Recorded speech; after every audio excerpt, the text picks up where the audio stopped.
జగన్ ఏ తరహా నిర్ణయం తీసుకుంటారు అన్నటువంటిది ఇక్కడ కీలకమైనటువంటి అంశం. ఏంటి ఏ తరహా నిర్ణయం దేని మీద అంటే తెలుగు హామీల విషయంలో ఎస్పెషల్లీ ఇప్పుడు నవరత్నాలు చెప్పారు, అమలు చేశారు. జగన్ చంద్రబాబుతో పోల్చుకుంటే చంద్రబాబు రుణమాఫీ, సంపూర్ణ రుణమాఫీ, డ్వాక్రా రుణమాఫీ అన్నది చేయకపోవడం ఆయనకు ఒక నెగిటివ్ ఉంది. అదే సందర్భంలో ఇప్పుడు ఇస్తానన్నటువంటి సూపర్ 6 హామీల విషయంలో అదే ఆయన ఇంకా వెంటాడుతుంది. జగన్ ఇప్పుడు ఇస్తున్న దానికంటే ఎక్కువ ఇస్తానంటే ఉండేటువంటి ఫీలింగ్ ఎక్కువ. పెన్షన్ల విషయంలో ఇప్పుడు 3,000 రూపాయలకి చేర్చినటువంటి నేపథ్యంలో 4,000 ఇవ్వాలా 5,000 ఇవ్వాలా అన్నటువంటిది ఆలోచన. కేసీఆర్ 5,000 అంటే ఆయన ఓడారు. 4,000 అన్నటువంటి కాంగ్రెస్ పార్టీ లైన్లోకి వచ్చింది.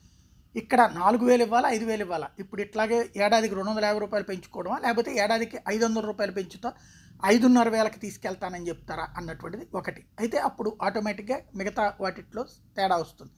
ఇంకోటి, ఇప్పుడు ఇస్తున్నటువంటి అమ్మఒడి పెంచుతారా, విద్యాదీవెన పెంచుతారా, ఇట్లాంటి వాటన్నిటికి సంబంధించి చర్చలు జరుగుతున్నాయి. అది జగన్మోహన్ రెడ్డి డెసిషనే ఫైనల్. ఇక్కడ పేద పేద చర్చలు కూడా ఏం చేయరు ఆయన. షాకింగ్ ఆఫర్సే ఉంటాయి, షాకింగ్ హామీలే ఉంటాయి అన్నటువంటిది ప్రధానంగా వినబడుతుంది.